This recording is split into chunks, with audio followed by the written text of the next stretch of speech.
Hello children, मैं DN Singh. आज हम लोग English class 6 chapter 1A the emperor and the Nightingale को पढ़ेंगे। चिल्ड्रन, इस चैप्टर जो मैं यहाँ लिखा हूँ the emperor and the Nightingale के राइटर हैंस क्रिश्चियन एंडरसन है। आप नाम सुने होंगे और ये डेनमार्क के रहने वाले हैं। चलो हम लोग ढूंढते हैं डेनमार्क इस मैप में कहाँ है। तो हम लोग इस मैप के पास आते हैं। यहाँ पर आप नज़र आएंगे नॉर्वे है, स्वीडन है, इसके नीचे में एक देश है डेनमार्क। तो हैंस क्रिश्चियन एंडरसन डेनमार्क के रहने वाले हैं और इनका जन्म अप्रैल 2, 1805 को हुआ था और इन्होंने 2 बहुत अच्छे फेरी टेल्स लिखे हैं जिसका नाम है द एम्परर्स न्यूक्लोस एंड थम्बलिना। तो ये 2 फेरी टेल्स बहुत इम्पॉर्टेंट रहा है जो सारे बच्चे इसको बहुत पसंद किए हैं। बच्चों, इस कहानी में हम लोग 4 देश के बारे में जानकारी करना बहुत ज़रूरी है। सबसे पहले तो वो मैं बता दिया हूँ डेनमार्क के बारे में जो इस राइटर का बर्थ प्लेस है। तो एक कंट्री हो गया डेनमार्क। दूसरा, हम लोग कहाँ के हैं? इंडिया के हैं। एक फ्लैग देख रहे हैं बाबू, कहाँ के हैं? इंडिया का है। तो हम लोग अभी इंडिया में हैं ना, और हम लोग इंडिया में रह, हम सभी इंडियन, आप भी इंडियन, हम भी इंडियन हैं। और हम लोग इंडिया में एक विदेश की कहानी पढ़ रहे हैं, वो चाइना की कहानी है। तो चलो हम लोग इस मैप में ना चाइना को ढूंढते हैं।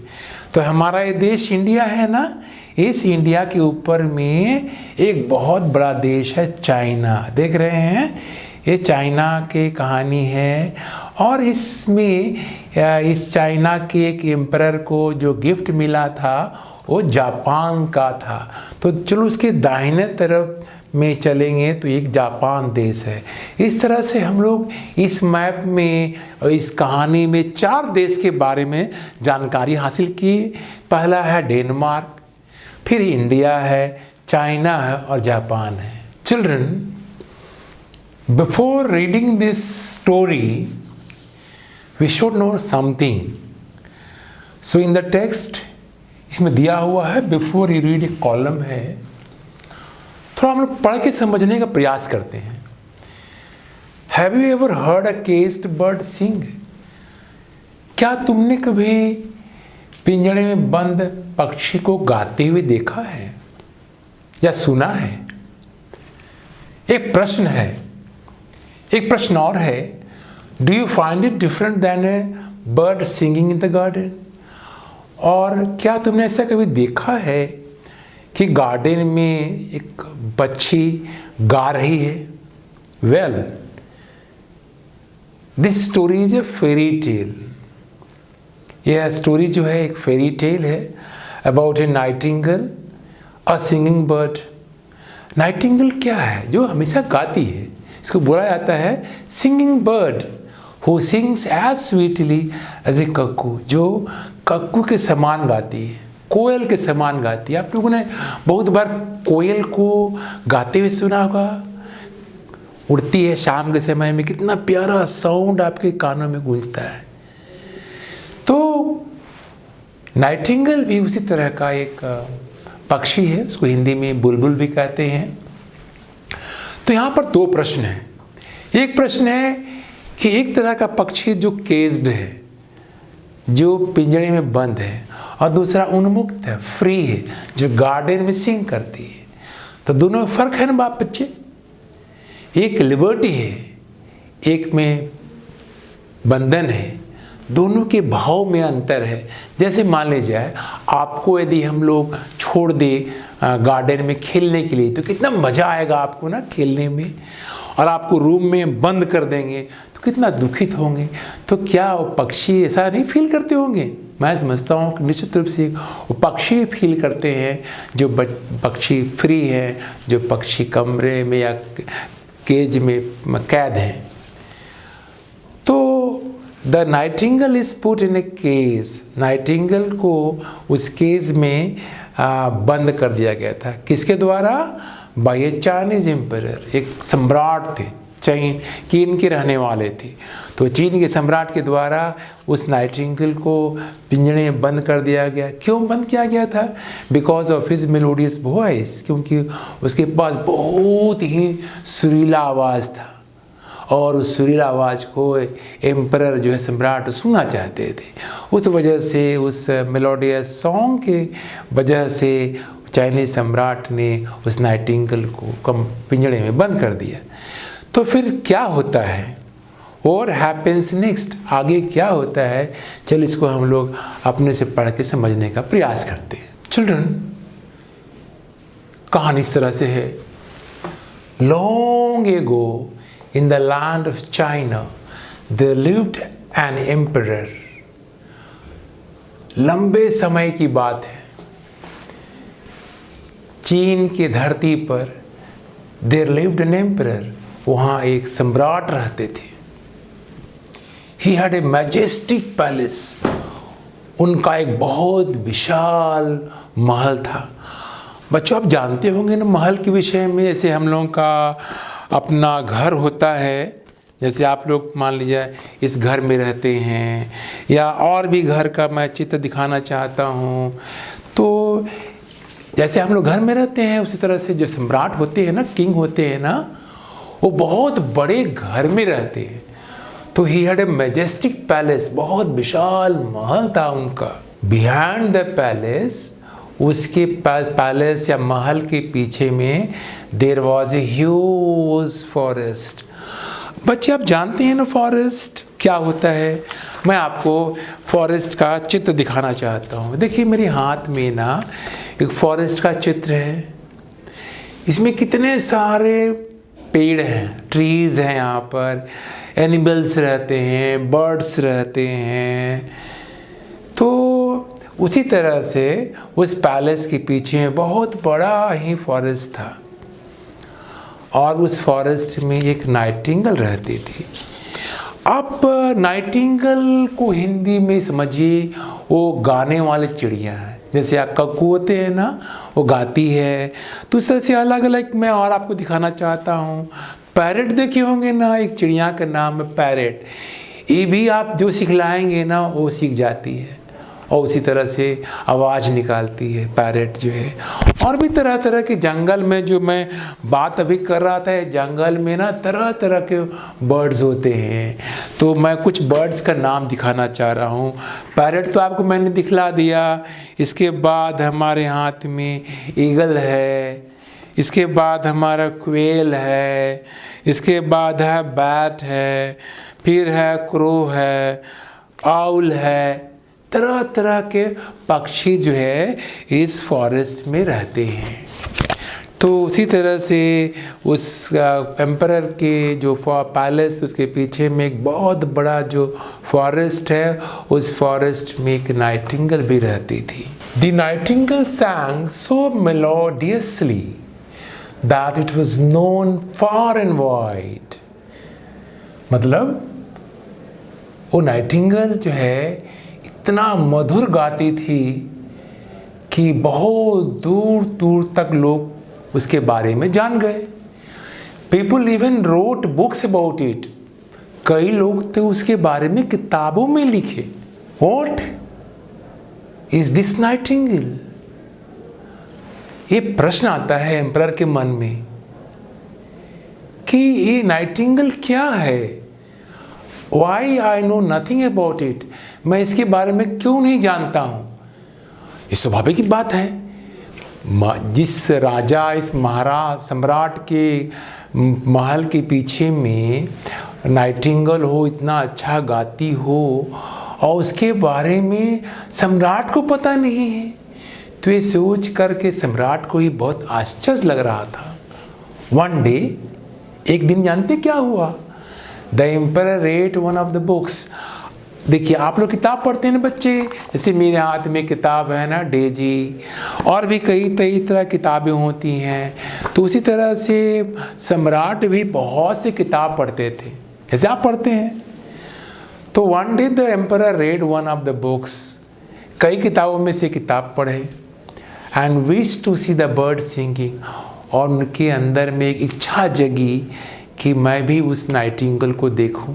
स्वाभाविक बात है, कोई नई चीज़ जानकारी जब होता है ना किसी को, तो उसके बारे में जानने के लिए बहुत से लोग उत्सुक हो जाते हैं। तो उसी तरह से एम्परर भी बहुत क्यूरियस हो गया उस सिंगिंग बर्ड को देखने के लिए, सुनने के लिए। The emperor ordered his men to bring the nightingale to the palace. सम्राट ने उस नाइटिंगेल को अपने महल में लाने के लिए आदेश दे दिया। उस सम्राट के लिए नाइटिंगेल कितना इम्पॉर्टेंट हो गया कि ऑर्डर देना पड़ा। लेकिन उस नाइटिंगेल को कौन जानते थे? सिर्फ एक जो उस किचन की मेड थी वो देखी थी, सुनी थी। तो क्या हुआ? Only A kitchen made had seen the nightingale, kitchen made उस नाइटिंगेल को देखी थी। So she took them to the bird, महल के जो लोग लाना चाहते थे उस नाइटिंगेल को उस महल में, उन लोगों को लेकर के किचन मेड उस बर्ड के पास पहुंचती है और दिखाती है कि देखो यहाँ पर वो बर्ड है, और दिखा देती है आराम से। लिखा हुआ ना, देयर इट इज।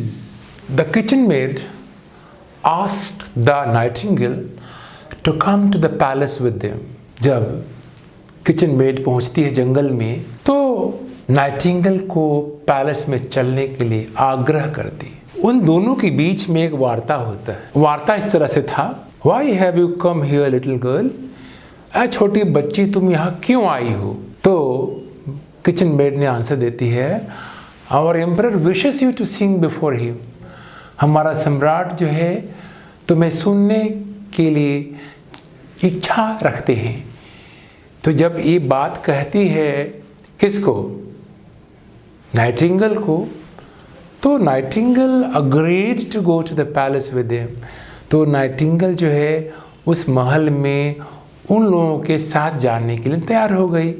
देखिए बच्चों, एक आदमी से जब आप रिक्वेस्ट करते हैं ना, तो रिक्वेस्ट मान लेते हैं। तो यदि कोई व्यक्ति पक्षी से भी रिक्वेस्ट करे तो पक्षी भी आपके रिक्वेस्ट को मान लेते हैं। जैसे यहाँ पर इस सीन में हो रहा है ना, कि उस किचन मेड ने उस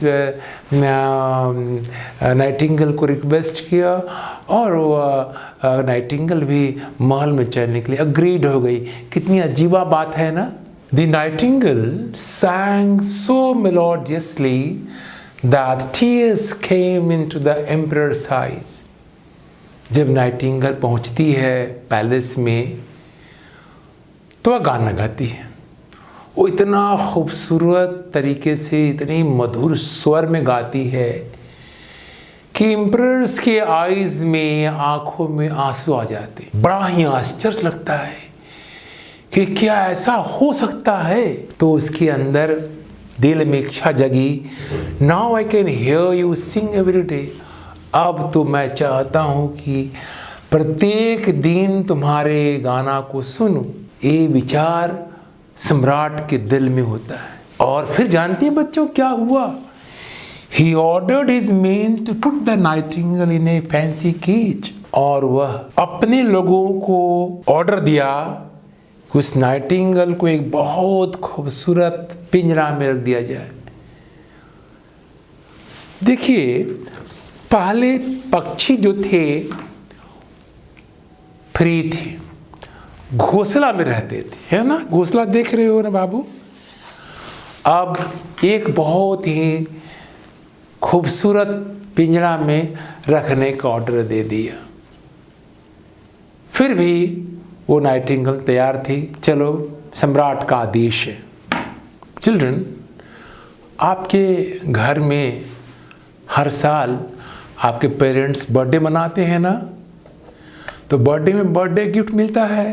देखिए मैं आपके लिए क्या लाया हूँ, एक बर्थडे गिफ्ट है ना। तो उसी तरह से जापान के जो एम्परर थे उन्होंने भी एक गिफ्ट भेजा था। चलो हम देखते हैं जापान कहाँ पे दोबारा।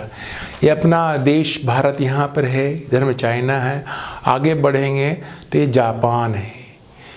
तो यहीं के जो एम्परर थे, किंग ऑफ जापान थे, उन्होंने एक गिफ्ट दिया। किसको गिफ्ट दिया? एम्परर ऑफ चाइना को। और यहाँ इस तरह लिखा हुआ है, सम डेज लैटर, कुछ दिन के बाद, a messenger brought a present from the king of Japan. Japan के राजा से एक प्रेजेंट लाए, एक गिफ्ट लाए, एक मैसेंजर के द्वारा आया। It was a beautiful toy Nightingale made of gold and covered with jewels. ये जो टॉय नाइटिंगेल था बहुत खूबसूरत था, वह सोना और अलग जवाहरात से जड़े हुए थे। जैसे मेरे हाथ में एक टॉय है ना, टॉय बर्ड है, तो इस टॉय बर्ड में देखिए अलग अलग कलर्स डाले हुए हैं ना। तो इसी तरह से यहाँ पर भी एक जो गिफ्ट आया था वो ब्यूटीफुल टॉय नाइटिंगेल था, एक खिलौना की नाइटिंगेल था, और उस नाइटिंगेल में भी क्वालिटी था सिंग करने का। तो जो मैसेंजर आया उन्होंने कहा, a gift for you majesty, majesty आपके लिए गिफ्ट है। कौन लाया था गिफ्ट? एक मैसेंजर लाया था। कौन दिया था? किंग ऑफ जापान दिया था। चिल्ड्रन, आपके बर्थडे में तो गिफ्ट मिलता है ना, जैसे मेरे हाथ में एक गिफ्ट है, एक टॉय बर्ड है ना। तो जब आपको एक टॉय बर्ड मिलेगा तो कितनी खुशी होगी। मुझको भी बहुत खुशी होती है जब भी मेरा बर्थडे आता है ना, तो मेरे दोस्त, मेरे मम्मी, मेरे पापा कुछ न कुछ बर्थडे गिफ्ट देते हैं और मुझको बहुत खुशी होती है। तो उसी तरह से ना जो चाइना के एम्परर थे उनको एक गिफ्ट मिला। जो गिफ्ट मिला टॉय बर्ड, तो बहुत खुशी हुई। The emperor owned up the toy bird and it sang the same song again and again. उसको में चाबी लगाते थे और जैसे ही चाबी लगाते थे तो वही टॉय बर्ड बार बार वो गाना गाती थी। जैसे देखिए मैं अभी चाबी लगा रहा हूँ ना, फिर मैं लगाता हूँ, एक आवाज़ निकली ना, चक्का घूमा ना चाबी से। तो उसी तरह से टॉय बर्ड में जैसे चाबी लगाते थे तो वह टॉय बर्ड बार बार वो गाना गाती थी। तो ये सुन करके एम्परर को बहुत खुशी होती थी और कहते, सच ए वंडरफुल प्रेजेंट, इतना सुंदर प्रेजेंट मुझको मिला है। जानते हैं बच्चों क्या हुआ फिर आगे? Every night the emperor listen to the toy bird song. प्रत्येक रात को एम्परर जो है टॉय बर्ड से सॉन्ग सुनने शुरू किया, क्योंकि उसको अच्छा लगते थे। चाबी घुमाया, गाना आ गया। तो ये देख करके the real Nightingale felt happy. ये देख करके ना रियल नाइटिंगेल को बहुत दुख हुआ। हे भगवान, मैं अब तो से मेरा एम्परर जो है ना मेरा गाना सुनते नहीं है, ये तो नकली वाले डुप्लीकेट वाला जो टॉय बर्ड का गाना सुनते हैं। ये सुन करके ना बहुत दुख हुआ उनको। और जानते क्या हुआ? कहाँ से आए थे वो नाइटिंगेल? फॉरेस्ट से। तो जानते हैं बच्चों, वो फॉरेस्ट में दोबारा पैलेस से भाग गए कि नहीं बाबा, हम अब नहीं रहेंगे, हम जा रहे हैं। वो फॉरेस्ट चले गए। चिल्ड्रन, आपने देखा होगा व्हिसिल बजाते हैं ना, सीटी। उसके बाद आपने देखा होगा वायलिन बजते हुए, इसका म्यूजिकल सॉन्ग्स देखा होगा। आपने जाइलोफोन देखा होगा। ये सब आर्टिफिशियल है। क्या होता है ना कि जैसे गिर जाएगा, मान लो मैं गिरा रहा हूँ तो गिरने पर क्या टूटेगा ना। मान ले सीटी भी गिरा, टूट गया। या मान ले मेरे हाथ में एक टॉय है, यही मान लीजिए यहाँ से अभी गिरता है, माय गॉड, डर लगेगा ना, टूट जाएगा ना, काम करेगा? काम नहीं करेगा। तो उसी तरह से क्या हुआ कि one day the toy bird broke. एक दिन ना वो जो टॉय बर्ड मिला था जापान के किंग से, वो टूट गया। जैसे अभी मेरे हाथ से गला छोड़ के टूटा ना, खराब हो गया, तो उसी तरह से ना टॉय बर्ड टूट गया। No one in the kingdom could repair it, और उसके राज्य में ऐसा कोई मिस्त्री नहीं था जिसको रिपेयर कर सकता था, और रिपेयरेबल था ही नहीं, टूट गया तो ख़त्म कहानी। तो जानते हैं बच्चों, ये देख करके जान के बहुत दुख हुआ उनको, एम्परर को बहुत दुख हुआ। I will never hear the bird sing again. वो सोचते थे कि अब तो मैं इस बर्ड का गाना सुन नहीं पाऊंगा। जिस बर्ड से गाना हमेशा सुनते थे, उनको अच्छा लगता था, खुशी मिलती थी, अब तो टूट गया है, अब टूट गया तो काम करेगा नहीं। तो ये जान करके बहुत उनको दुखी हुआ। The emperor became sad, sad माने बहुत दुख हुआ। जो थे ना सम्राट या एम्परर, बहुत दुख हुए। His only wish was to hear the melodious music of the nightingale again. उसका एक ही विश बचा हुआ था कि वो नाइटिंगेल का दोबारा जो है मेलोडियस म्यूजिक सुन पाए, मेलोडियस गाना सुन पाए, लेकिन ऐसा हो नहीं पा रहा था। बहुत दुख हुआ बेचारा उनको इस बात को जान करके। चिल्ड्रन, इस पिक्चर में क्या दिखता है? एक व्यक्ति है, बेड पर लेटा हुआ है, उसको पास एक नर्स खड़ी है, क्या दे रही है? दवाई, हाँ मेडिसिन ना, मेडिसिन दे रही है। वो बीमार है ना, तो बीमार होने से कितना दुखित होते हैं, उसके आसपास के लोग भी दुखित हो जाते हैं ना। तो जानते हैं क्या हुआ? Years passed and the emperor grew very sick. जब उस मेलोडियस म्यूजिक उसको मिला नहीं तो सालों बीत गए। The emperor grew very sick. जो सम्राट थे बहुत बीमार हो गए, क्योंकि उनके अंदर इच्छा थी ना कि मैं उस नाइटिंगेल का सॉन्ग बार बार सुनूं, लेकिन टूट गया था और रियल नाइटिंगेल भी चली गई थी, यानी कोई म्यूज़िक उसके पास पहुंचता नहीं था। तो ये जानकर बहुत दुख हुए, बीमार हो गए। दुख से लोग बीमार भी हो जाते हैं ना, तो उसी तरह से वो एम्परर भी दुख से दुखित होकर के बीमार हो गए थे। When the real nightingale heard the news, he flew to his window to sing. जब रियल नाइटिंगेल को इस न्यूज मिला तो वह उड़ते हुए सम्राट के विंडो पर आई। किस लिए आई? सॉन्ग गाने के लिए आई। देखिए, रियल नाइटिंगेल में और आर्टिफिशियल नाइटिंगेल में कितना फ़र्क था। आर्टिफिशियल नाइटिंगेल जो था ना, टॉयज बर्ड था, टूट गया, उसके अंदर कोई फीलिंग्स नहीं थी। लेकिन जैसे ही रियल नाइटिंगेल को एक खबर मिली कि एम्परर बहुत सिक हो गए हैं, बहुत बीमार हो गए हैं, और वो उसका एक ही इलाज था कि फिर से मेलोडियस सॉन्ग सुन पाए, तो ये जब न्यूज़ पहुंचता है उस रियल नाइटिंगेल के पास, तो रियल नाइटिंगेल रुक नहीं पाई और फ्लू करते करते कहाँ आई? सम्राट के विंडो पर। सम्राट के विंडो पर बैठ गई और गाना सुनाने लगे। फिर क्या हुआ आगे सुनते हैं। Every day the bird sat on the window. प्रत्येक दिन वह नाइटिंगेल सम्राट के विंडो पर बैठती and सैंग sweet songs for the emperor. और हर दिन एम्परर के लिए मीठे गाना सुनाया करती थी। तो जानते हैं क्या फ़ायदा उसका हुआ? ही रिकवर्ड वेरी सुन, बहुत जल्दी ठीक हो गया। जैसे इस पिक्चर में मैंने दिखला रहा था ना, कोई बीमार पड़ गया तो डॉक्टर दवाई देते हैं, दवा खाएंगे तो अच्छा हो जाते हैं।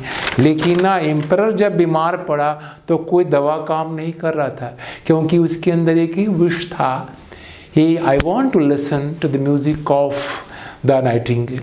उस नाइटिंगेल का म्यूजिक सुनूं, तो उसका विश पूरा हो गया।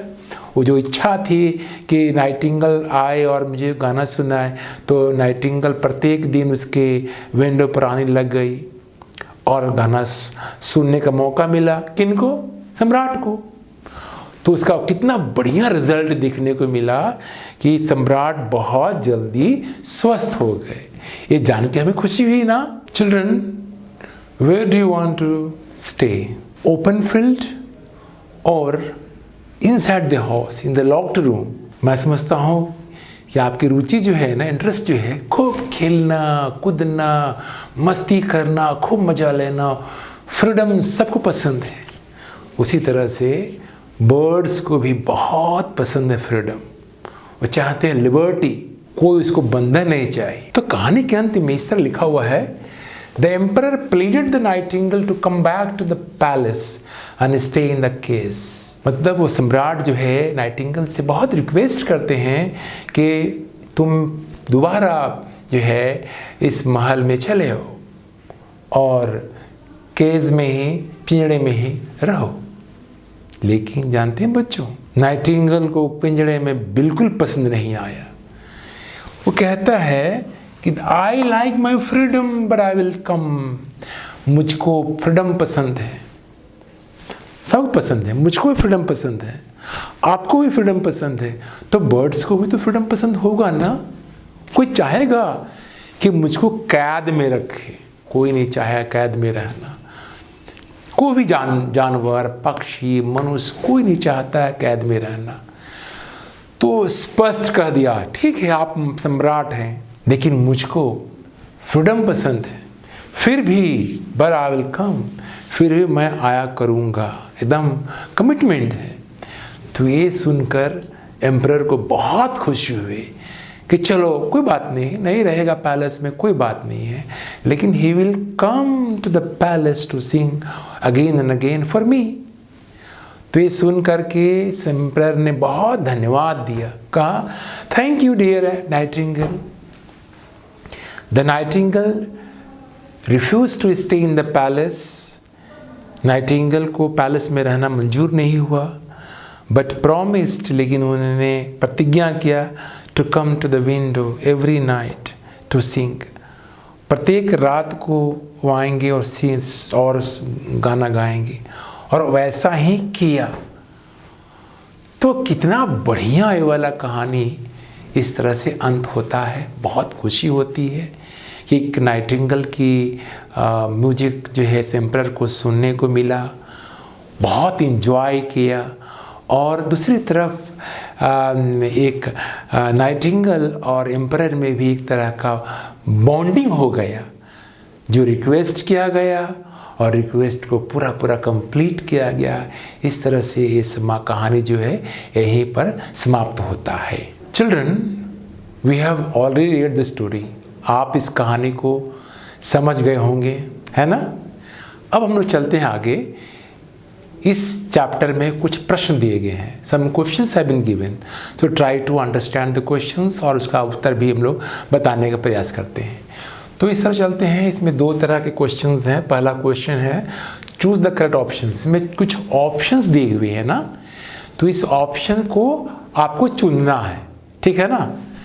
तो पहला क्वेश्चन है the Chinese emperor lived in a dash palace. तो चाइनीज एम्परर डैश पैलेस महल में रहते थे। कैसा महल था? तो इसमें 4 ऑप्शंस दिए हुए हैं, बिग, ओल्ड, मैजेस्टिक, स्मॉल। तो कौन सा महल में रहते थे? तो इसका आंसर होगा मैजेस्टिक पैलेस था। क्वेश्चन 2 है behind the palace there was a dash.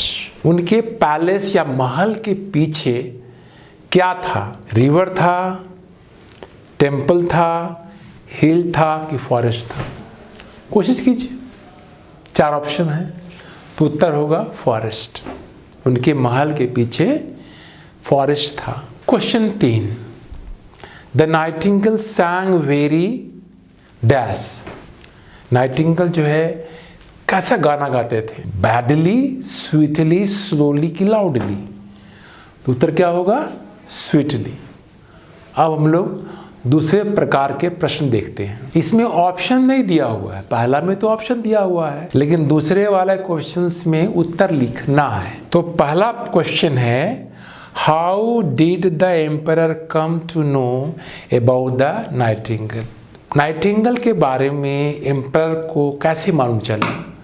आप जानते ही हैं ना बच्चों कि एम्परर किताब पढ़ते थे, तो किताब से जानकारी हुई उस नाइटिंगेल के बारे में कि उसके पैलेस के पीछे में एक नाइटिंगेल है जो बहुत मधुर गाना गाता है।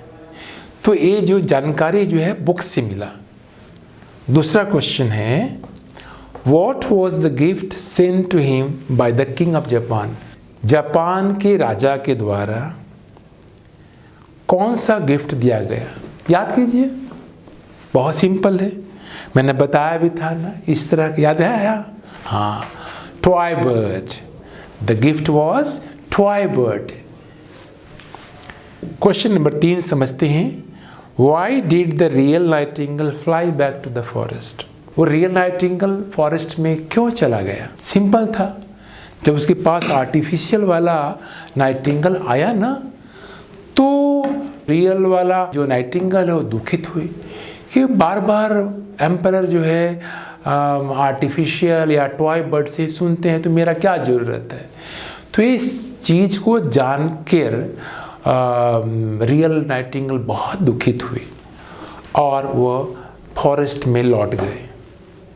चौथा क्वेश्चन है, what did the Nightingale promise the emperor? Real Nightingale जो है ना, क्या प्रतिज्ञा किया उस एम्परर से? आंसर सिंपल था, क्योंकि एम्परर बहुत बीमार हो चल गया था, वो सुन नहीं पा रहा था। तो नाइटिंगेल जो है, रियल नाइटिंगेल प्रॉमिस किया कि एवरी नाइट मैं आऊँगा और गाना सुनाऊँगा, और ऐसा ही किया। तो बच्चों, इस क्लास में इतना ही, फिर हम लोग अगले क्लास में मिलेंगे। Thank you. इस प्रसारण से संबंधित सुझाव, अपने प्रश्न इत्यादि आप हमें jcertrg@gmail.com पर संपर्क कर सकते हैं।